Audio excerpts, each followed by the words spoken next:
नमस्कार मित्रांनो. आज आपण नवीन लेसन पाहणार आहोत. Decision making statement in FIBA. आजचा जो लेसन आहे हा खूप महत्त्वाचा आहे. ह्या टॉपिकमध्ये आपण वेगवेगळे डिसिजन मेकिंग स्टेटमेंट कोणते आहेत, FIBA मध्ये वापरले जाणारे डिसिजन मेकिंग स्टेटमेंट कसे वापरायचे, त्याचा सिंटॅक्स कसा आहे, त्याचे प्रोग्राम कसे बनवायचे आणि त्याचा यूज कसा करायचा, या इत्यादी गोष्टी आपण या लेसनमध्ये पाहणार आहोत. डिसिजन मेकिंग स्टेटमेंट हा टॉपिक कुठलीही प्रोग्रामिंग लँग्वेज शिकायची असेल त्या प्रत्येक लँग्वेजमध्ये हा टॉपिक आहे. डिसिजन मेकिंग स्टेटमेंट शिवाय तुम्ही प्रोग्रामिंग करू शकत नाही. Decision making statement in FIBA. तर FIBA मध्ये डिसिजन मेकिंग स्टेटमेंट कोणत्या कोणत्या आहेत, ते कसे वापरायचे, कुठल्या सिच्युएशनला वापरायचे किंवा कोणत्या कंडिशन साठी त्याचा यूज करायचा, याचं बेसिक कन्सेप्ट आपण यामध्ये बघणार आहोत. आपण जावास्क्रिप्ट या वेब प्रोग्रामिंग लँग्वेजेस मध्ये सुद्धा डिसिजन मेकिंग स्टेटमेंट बघितलेली आहेत. सेम तेच स्टेटमेंट FIBA मध्ये पण आहेत. फक्त फरक हा आहे की या स्टेटमेंटमध्ये तुम्हाला सिंटॅक्स बदल आहे. तो हाच एक बेसिक चेंज आहे की सिंटॅक्स त्याचा वेगळा असल्यामुळं तो सिंटॅक्स नुसारच आपल्याला त्याचं कोडिंग करायचं आहे.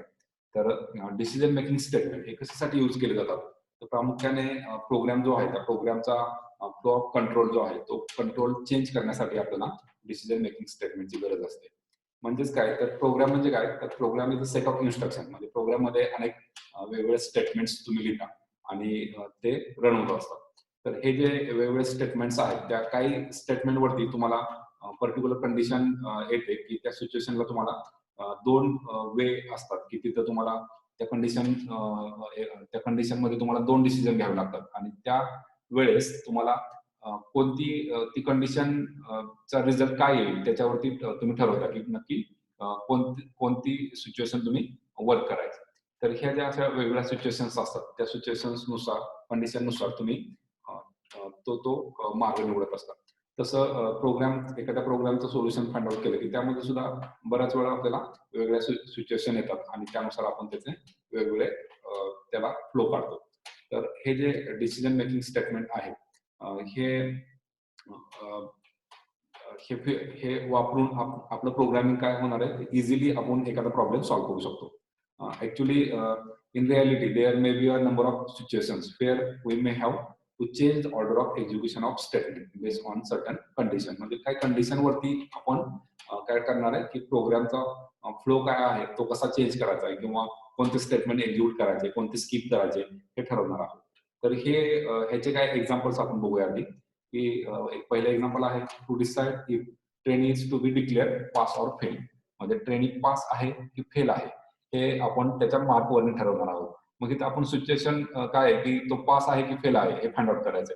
पण हे कशावर डिपेंड आहे की त्याच्या मार्कवरती. मग त्याचे मार्क किती असायला हवे त्यानुसारच तो पास आहे की फेल आहे हे समजणार आहे. म्हणजे जर आपण क्रायटेरिया ठेवला की आता ITIला 33ला पास आहे सब्जेक्टला, तर 33 मार्क पडले तर तो पास आहे.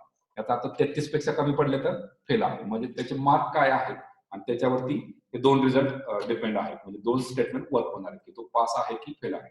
तसंच same to display a grade achieved by the student. म्हणजे एखादा स्टुडंट पास झाला आहे, पास झाल्यानंतर तो कुठल्या ग्रेडमध्ये पास झाला आहे, म्हणजे पास क्लासमध्ये पास झाला आहे, क्लास त्यानंतर सेकंड क्लासमध्ये पास झाला आहे, फर्स्ट क्लासमध्ये पास झाला की डिस्टिंक्शन मध्ये पास झाला, हे त्याच्या मार्क वरती डिपेंड असणार आहे. म्हणजे तो त्याला मार्क किती पडले त्याच्यावरती त्याची ग्रेड डिपेंड असणार आहे. म्हणजे इथं मल्टिपल सिच्युएशन्स क्रिएट होतात.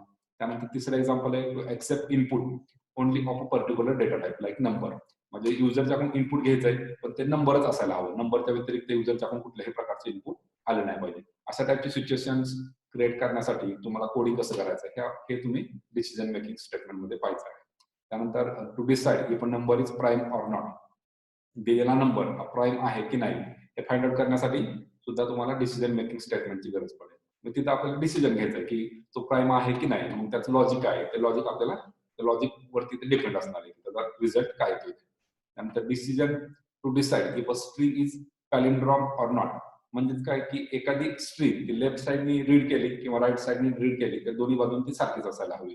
ही काय झाली त्याची कंडिशन. मग त्या कंडिशननुसार दिलेली स्ट्रिंग तशीच वर्क होते का, ती वर्क होत असेल तर ती पॅलिंड्रॉम आहे, नसेल तर नाही. फॉर एक्झाम्पल ITI म्हणजे काय ITI लेफ्ट साइडनी रीड केलं आणि राईट साइडनी रीड केलं तर दोन्ही बाजून सारखंच आहे. तसं GOVT जीओटी हे लेफ्ट साइडने रीड केलं राईट साइडने रीड केलं तर वेगळे त्याचं प्रोनाउन्सिएशन आणि लेटर्स वेगळे येणार आहे. तसं ITI मध्ये येणार नाही. अशा टाईपचे स्ट्रिंग तुम्ही एंटर केला म्हणजे कुठलीही स्ट्रिंग टाकली तर ते पॅलेंड्रॉम आहे की नाही हे फाइंड आउट करणं हे त्या कंडिशन वरती डिपेंड आहे. ते पॅलेंड्रॉम असेल तर येस, अदरवाईज नो. तर असे कंडिशन वरती आपण काय करणार आहे, इथं डिसिजन घेणार आहोत. त्यानंतर calculate pay tax commission ETC based on certain condition, म्हणजे जे काय इन्कम टॅक्स साठी रूल्स आहेत, जे काय टॅक्सचे स्लॅब्स आहेत स्लॅब्स वरती डिपेंड आहे तुमचा इन्कम किती आहे त्यानुसार तुम्ही तुमचा काय होणार आहे टॅक्स कट होणार. तुमचा इन्कम जेवढा असेल त्याला अनुसारच टॅक्स येणार, म्हणजे प्रत्येकाला सारखा टॅक्स नसणार आहे. म्हणजे तुमची कंडिशन काय आहे, तिथं कंडिशन काय आहे की तुमचा इन्कम म्हणजे इन्कम वरती डिपेंड आहे की तुमचं किती टॅक्स करणार. तर असे वेगवेगळे खूप भरपूर सारे एक्झाम्पल्स आहेत. बेसिक एक्झाम्पल्स आपण बघितले डेली लाईफ मधले की जे आपण नेहमी हे आपल्याला येतात. हे एक्झाम्पल प्रत्येक एक्झाम्पलचा प्रोग्राम आपल्याला करायचं म्हणलं तर आपल्याला डिसिजन मेकिंग स्टेटमेंट युजच करावे लागणार आहे. विदाउट डिसिजन मेकिंग स्टेटमेंट हा प्रॉब्लेम काय होऊ शकत नाही, सॉल्व्ह होऊ शकत नाही. तर आता प्रोग्राम एखादा सिम्पल प्रोग्राम काय असतो ते आधी आपण बघूया. त्यानंतर डिसिजन मेकिंग स्टेटमेंट मुळे तो प्रोग्राम कसा वर्क होईल ते बघूया.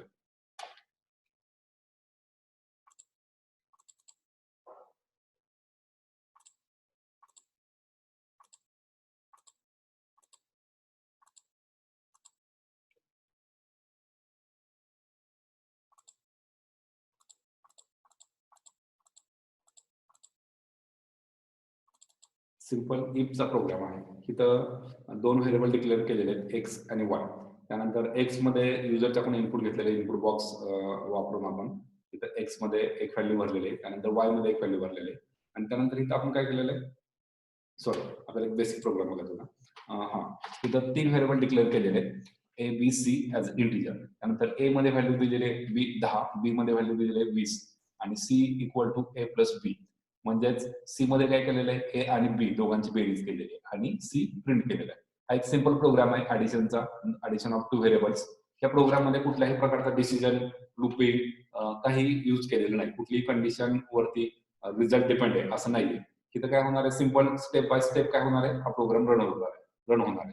पहिल्यांदा व्हेरिएबल डिक्लेअर असा व्हेरिएबल काय केले जातील इथं डिक्लेअर केले जातील. त्यानंतर व्हेरिएबलला व्हॅल्यू असाइन केली जाईल. त्यानंतर तिसऱ्या व्हेरिएबल मध्ये काय केलं जाईल, त्या 2 व्हेरिएबलची बेरीज केली जाईल आणि त्याचा रिझल्ट सी मध्ये स्टोअर केला जाईल.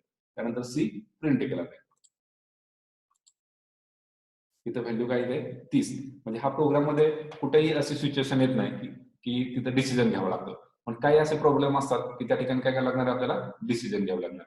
फॉर एक्झाम्पल एक 2 नंबर आहे, 2 नंबर पैकी एक नंबर मोठा कुठला, मोठा नंबर कोणता हे तुम्हाला फाइंड आउट करायचं असेल तर काय करायला लागणार, तुम्हाला डिसिजन घ्यावं लागणार आहे की कंपॅरिझन करावं लागेल. डिसिजन म्हणजे काय तर कंपॅरिझन करायला लागणार आहे की कंपॅरिझन केल्यानंतर आपल्याला काय समजणार आहे की कुठला नंबर मोठा आहे कुठला नंबर लहान आहे. आता हा एक प्रोग्राम आहे त्याच्यामध्ये एक्स आणि वाय 2 व्हेरिएबल घेतलेले आहेत. दोन्हीमध्ये आपण इनपुट बॉक्सचा वापर करून व्हॅल्यू भरलेल्या आहेत युजरच्या कडून आणि त्यानंतर काय केलं इथं कंपॅरिझन केलेलं आहे की हा नंबर मोठा आहे की हा नंबर लहान आहे. इथं जो नंबर मोठा असेल तो काय होणार आहे इथं प्रिंट होणार आहे. तर अशा प्रॉब्लेम मध्ये तुम्हाला डिसिजन मेकिंग स्टेटमेंट काय करायला लागतात, यूज करायला लागतात. आता हे डिसिजन मेकिंग स्टेटमेंट कोणते कोणते आहेत ते आपण बघणार आहोत. तर डिसिजन मेकिंग स्टेटमेंट यूज करण्याच्या आधी आपल्याला जी कंडिशन डिसिजन मेकिंग स्टेटमेंट मध्ये यूज करायची ती कंडिशन तयार करण्यासाठी आपल्याला काय करायला लागणार आहे, तर कंडिशनल ऑपरेटर आणि लॉजिकल ऑपरेटर्स वापरावे लागणार आहे. तर कंडिशनल ऑपरेटर कोणते, तर less than equal to, greater than equal to, double equal to, not equal to. तर असे हे कंडिशनल ऑपरेटर्स आहेत. त्यानंतर लॉजिकल ऑपरेटर्स कोणते, तर अँड, ऑर, नॉट आणि एक्सऑर हे 4 लॉजिकल ऑपरेटर्स वापरून आपण काय करणार आहे, ह्या कंडिशन तयार करणार आहोत. तर जे डिसिजन मेकिंग स्टेटमेंट आहेत ते 2 आहेत, इफ आणि सिलेक्ट केस. तर इफचे परत सब टाईप आहे. त्यामुळं इफ सिंपल इफ त्याला आपण इफ देन स्टेटमेंट म्हणू शकतो.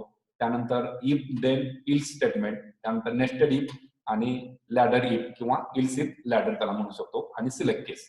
तर असे हे 5 स्टेटमेंट क्यूबे प्रोग्रामिंग लँग्वेज मध्ये वापरले जातात. आता जावास्क्रिप्ट मध्ये फक्त आपण इफ वापरतो, देन वापरतो. देन हा कीवर्ड इफ नंतर यूज करत नाही.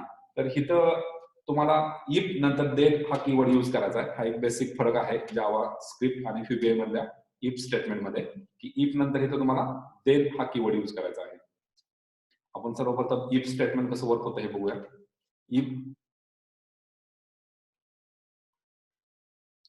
then statement. ठीक आहे. If statement consists of Boolean expression followed by one or more statement. If statement consists of Boolean expression followed by one or more statements. If the condition is to be true, the statement under if condition are executed. If the condition said to be false, the statement after the loop is executed. म्हणजेच काय, तर ifचं जे condition आहे, if नंतर जी आपण condition देणार आहोत, ती कंडिशन हे बुलियन एक्सप्रेशन असणार आहे. बुलियन एक्सप्रेशन म्हणजे काय, तर अशी कंडिशन, असं एक्सप्रेशन आपल्याला तयार करायचं आहे तिथं की त्यामध्ये फक्त लॉजिकल आणि कंडिशनल ऑपरेटरचा वापर करून तिथं आपल्याला एक एक्सप्रेशन तयार करायचं आहे. आणि ते जे कंडिशन असणार आहे, जे एक्सप्रेशन असणार आहे, त्याचा रिझल्ट हा आपल्याला ट्रू किंवा फॉल्स अशा स्वरूपात आला पाहिजे. त्याचा रिझल्ट जो आहे तो ट्रू किंवा फॉल्स असा आला पाहिजे. म्हणजे ट्रू आणि फॉल्स हे बुलियन डेटा टाइप आहेत. म्हणून तिथं काय म्हणलेलं आहे की बुलियन एक्सप्रेशन म्हणजे असं एक्सप्रेशन ज्याचा रिझल्ट हा ट्रू किंवा फॉल्स स्वरूपात आला पाहिजे. कारण इफ हा कधी वर्क होणार आहे, जर इथली कंडिशन ट्रू असेल तरच वर्क होणार आहे, अदरवाईज वर्क होणार नाही. तर इथं इफ देन स्टेटमेंट मध्ये काय की बुलियन एक्सप्रेशन असेल इफ नंतर, आणि त्यानंतर जर ही कंडिशन ट्रू असेल तर इफ मधला कोड वर्क होईल. अदरवाईज ही कंडिशन जर फॉल्स असेल तर लूपच्या नंतर जो कोड असेल तो वर्क होईल. म्हणजे त्यातला कोड वर्क होणार नाही. जर कंडिशन मॅच झाली नाही, कंडिशन फॉल्स आली, तर स्टेटमेंट 1 to n कुठलंही यातलं स्टेटमेंट वर्क होणार नाही. डायरेक्ट काय होईल, एंड इफ होईल आणि त्याच्यानंतर जो प्रोग्रामचा सिक्वेन्स असेल तिथून पुढे रन व्हायला प्रोग्राम सुरुवात होईल. तर हा प्रोग्राम कसा वर्क होतो ते आपण बघणार आहोत. इथं इफ दे हा सिंपल प्रोग्राम आहे इफ देचा. तर इथं दोन व्हेरिएबल घेतलेले आहेत, एक्स आणि वाय, आणि आपल्याला फाइंड आउट करायचं आहे की एक्स मोठा आहे की नाही. फक्त एक्स मोठा आहे की नाही हे फाइंड आउट करायचं आहे. कारण एकच कंडिशन, इथं कंडिशन ट्रू असेल तर फक्त इफ वर्क होणार आहे, आणि कंडिशन फॉल्स झाली तर इफ वर्क होणार नाही. त्यामुळे फक्त आपल्याला एकच मेसेज काय होणार आहे, आपला डिस्प्ले होणार आहे. म्हणजे नंबर 1 मोठा आहे की नाही एवढंच फक्त आपल्याला फाइंड आउट करायचं आहे. नंबर 2 लहान आहे की मोठा आहे हे आपल्याला डिस्प्ले करायचं नाहीये. फक्त नंबर 1 मोठा आहे की नाही एवढंच फक्त चेक करायचंय. नंबर 2 चं काही आपल्याला चेक करायचं नाहीये. तर इथं if x,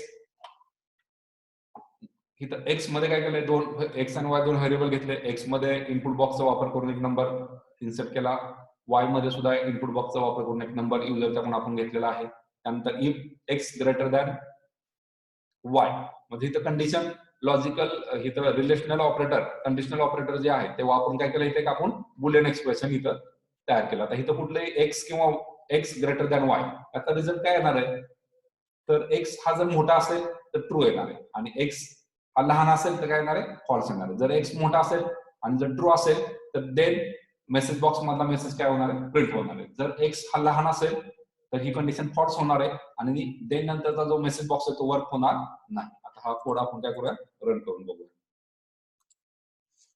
enter value 10, enter value 20, आणि मी सेकंड व्हॅल्यू जी आहे ती 20 दिली होती, आणि एक्स ला 10 दिलं तर वाय ला 20 दिलं. त्यामुळे 20 हा काय मोठा नंबर आहे, त्यामुळं एक्स ही कंडिशन काय झाली, फॉल्स झाली, आणि हा मेसेज काय होणार नाही, डिस्प्ले होणार नाही. आता परत आपण रन करून बघूया.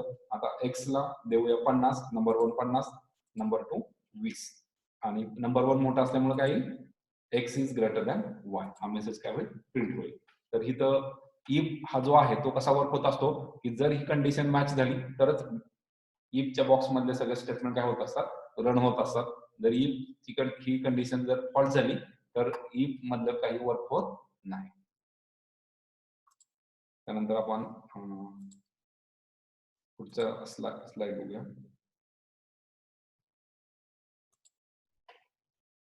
त्याचा फ्लो चार्ट. इथं काय होणार आहे की आपलं जसे आपण व्हेरिएबल डिक्लेअर केले होते, ते व्हेरिएबल डिक्लेअर केल्यानंतर आपण त्याला व्हॅल्यू दिली, त्यानंतर इथं इफ ची कंडिशन काय केली जाईल, चेक केली जाईल की जर ती कंडिशन ट्रू असेल तर इफचा, जर ती कंडिशन ट्रू असेल तर इफचा कोड वर्क होईल, आणि इफच्या बॉडीमध्ये जो मेसेज दिलेला आहे तो मेसेज काय होईल, डिस्प्ले होईल, त्यानंतर पुढे जाईल पॉइंटर. अदरवाईज जर कंडिशन फॉल्स असेल तर इफ मधलं काही वर्क होणार नाही, डायरेक्टली काय होईल, एंड इफ होईल, आणि पॉइंटर पुढे जाईल, पुढच्या स्टेटमेंट वर्क करेल. हा प्रोग्राम मग प्रोग्राम आपण करून बघितलेला आहे. Def X as a integer, Y as a integer. X मध्ये एक व्हॅल्यू भरली, वाय मध्ये एक व्हॅल्यू भरली. If X greater than Y असेल तरच मेसेज डिस्प्ले होईल. X is greater than Y. जर ही कंडिशन एक्स हा जर मोठा नसेल तर काय होणार आहे, यातली व्हॅल्यू प्रिंट होणार नाही, हा मेसेज प्रिंट होणार नाही आणि एंड इफ होईल आणि नंतर प्रोग्राम संपेल. त्यानंतर दुसरं डिसिजन मेकिंग स्टेटमेंट आहे if then else. If then else. तर मग असे आपण फक्त इफ देन बघितलं, म्हणजे सिंपल इफ स्टेटमेंट बघितलं थोडक्यात. आता आपण इफ देन इल्स म्हणजे इफ इल्स स्टेटमेंट बघणार आहोत. तर इथं फिबे मध्ये देन हा कीवर्ड यूज केला जातो, म्हणून इफ देन इल्स स्टेटमेंट याचं नाव आहे.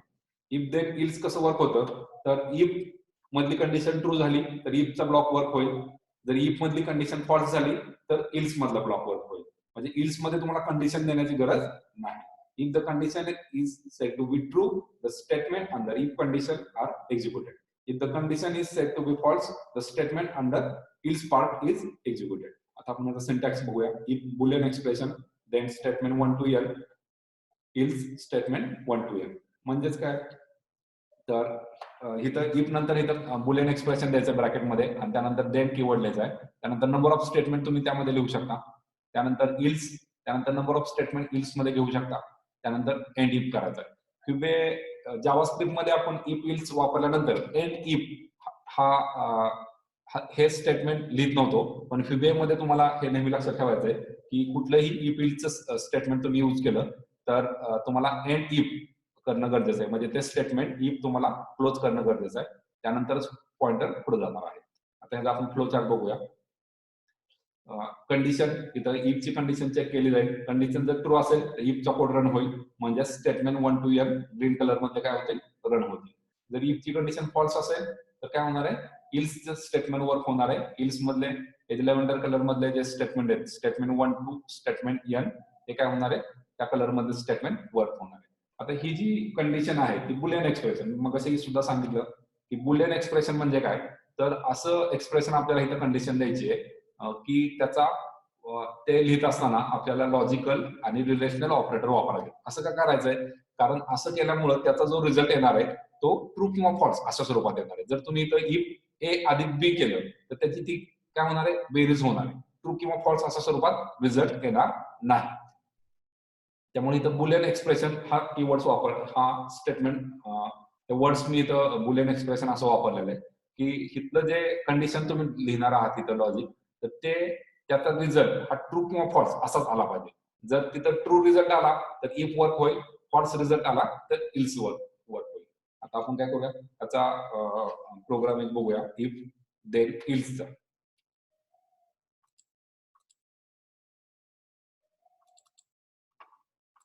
इथं D mark as a integer आपण काय केलंय, स्टुडंट पास आहे की नापास आहे हे चेक करण्यासाठी हा प्रोग्राम केलेला आहे इफ आणि इल्सचा, इफ देन इल्सचा.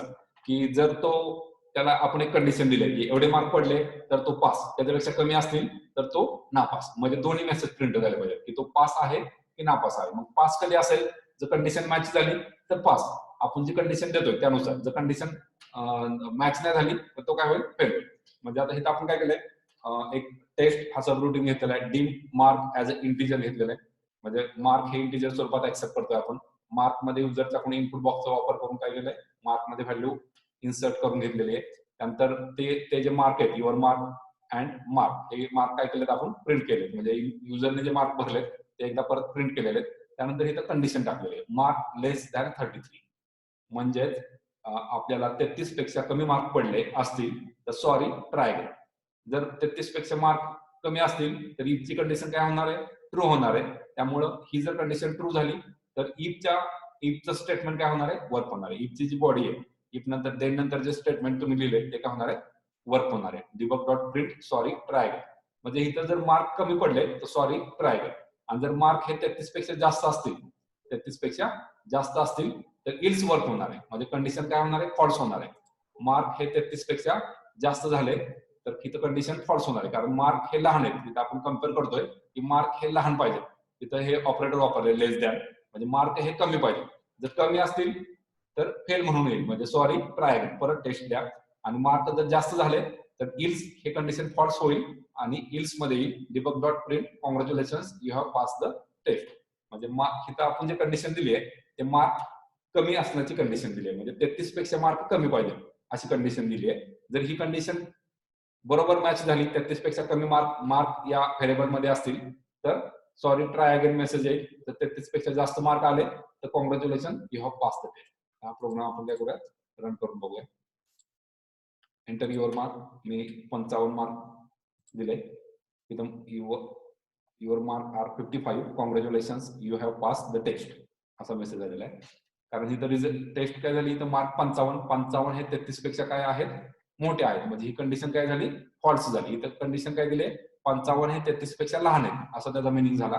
तर हे काय झालं, फॉल्स स्टेटमेंट आहे. 55 हे 33 पेक्षा लहान नाहीये, त्यामुळं ही कंडिशन फॉल्स होईल आणि इल्स मधलं स्टेटमेंट काय होईल, वर्क होईल.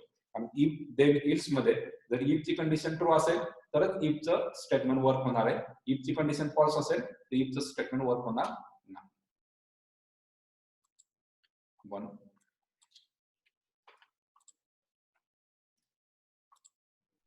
पुढचा टॉपिक बघूया, नेस्टेड इफ. आता नेस्टेड इफ तिसरा हा प्रकार आहे इफचा. नेस्टेड इफ म्हणजे काय, तर इफच्या आत इफ. मग हे इफ स्टेटमेंट जे आहे ते इफ मध्ये असेल किंवा इल्स मध्ये असेल, किंवा इफच्या आतमध्ये if else, if then else statement तुम्ही डिक्लेअर करू शकता, किंवा इल्सच्या बॉडीमध्ये तुम्ही इफ देन इल्स इन्सर्ट करू शकता. इथं बघा, इफ और इफ देन इल्स, इफ और if then else statement inside another if or else statement. म्हणजे if किंवा if then else हे स्टेटमेंट if च्या स्टेटमेंट मध्ये किंवा else च्या स्टेटमेंट मध्ये तुम्ही लिहू शकता. त्याला काय म्हणायचं, नेस्टेड इफ. नेस्टेड म्हणजे काय, एकात एक. नेस्टेड म्हणजे काय, एकात एक गुंतलेले. The inner if statement are executed based on the outermost if statement. म्हणजे आतील इफ स्टेटमेंट कधी वर्क होईल, तर आउटर इफ स्टेटमेंट वर्क झालं तरच होईल. जर आउटर इफ स्टेटमेंट फॉल्स असेल तर तो इफची त्याची बॉडी वर्क होणार नाही, त्यामुळे इनर मधलं इफ स्टेटमेंट वर्क होणार नाही. आता सिंटॅक्स बघूया आपण की इफ नेस्टेड इफ इल्स कसं असतं, की इफ मध्ये कंडिशन देन परत इफ मध्ये इफचं परत condition then statement 1 to n else statement 1 to n. ह्या इफचा हा इल्स इथं डिक्लेअर करावं असं नाहीये. तुमची कंडिशन काय आहे, तुम्हाला कुठले डिसिजन मेकिंग स्टेटमेंट यूज करायचे त्याच्यावर आहे. सिंपल तुम्ही इफ सुद्धा यूज करू शकता, इफ मध्ये इफ आणि इल्स मध्ये इफ इल्स असं पण करू शकता. तर तुम्हाला तुमच्या सिच्युएशन वरती, कंडिशन वरती आहे, लॉजिक वरती आहे. इफ मध्ये इथं आपण इफ इल्स यूज केलंय आणि इल्स मध्ये सुद्धा इफ इल्स यूज केलेलं आहे.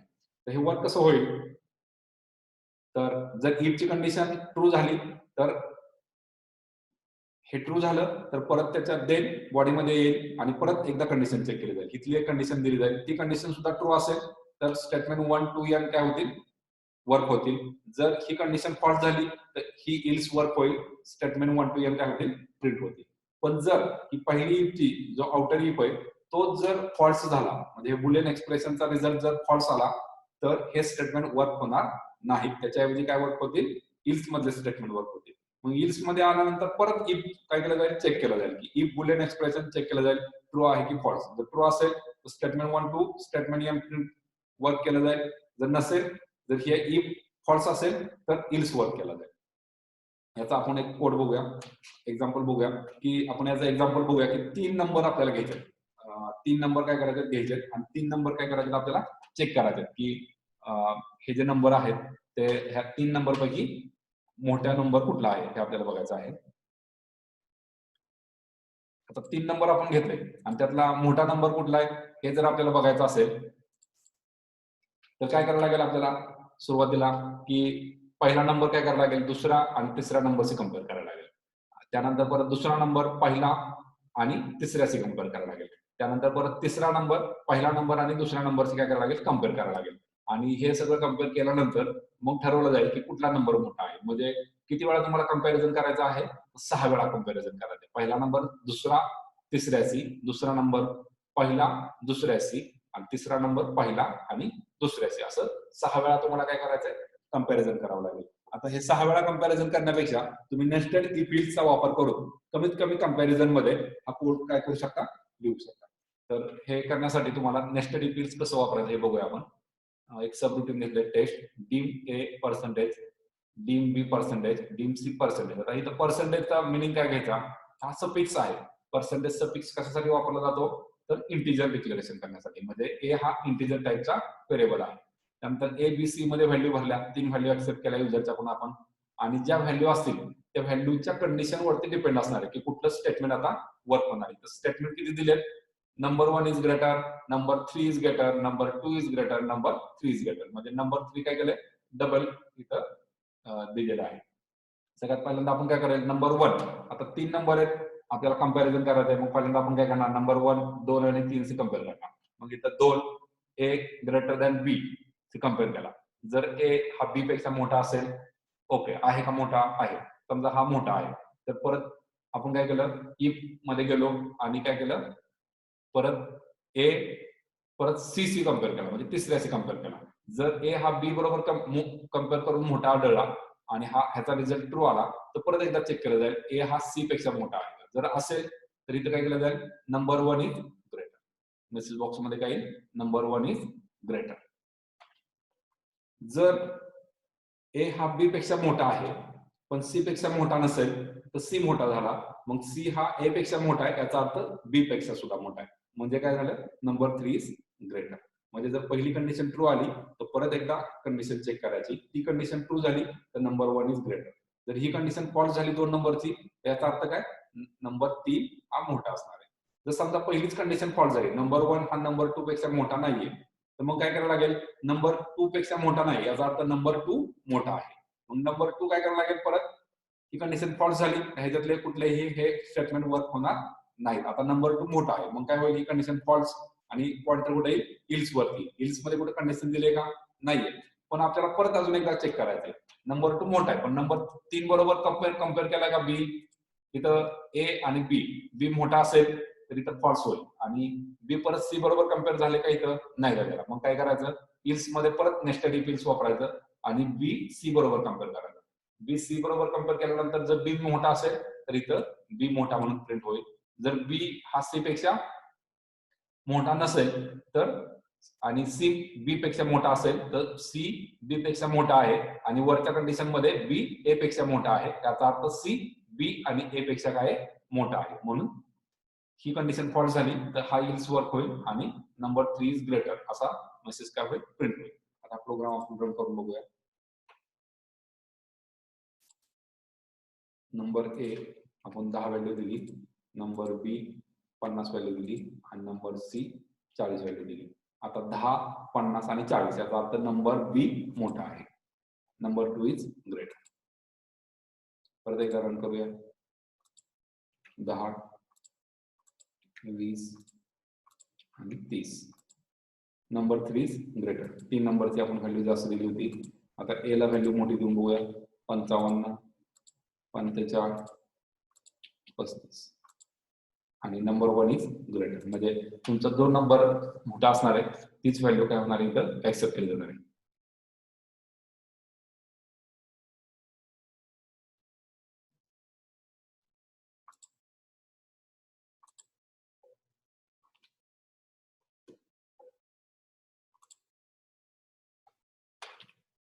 त्यानंतर इफ लॅडर. इफ लॅडर म्हणजे काय, आता नेस्टेड इफ मुळे काय होतं की इफ मध्ये इफ किंवा त्याच्यामध्ये परत अजून इफ, म्हणजे इफ मध्ये इफ काय होतात, जास्त होतात, किंवा इल्स मध्ये इफ, म्हणजे त्यामुळे कन्फ्युजन होऊ शकतं की नक्की कुठली कंडिशन नंतर काय रन होणार आहे, किंवा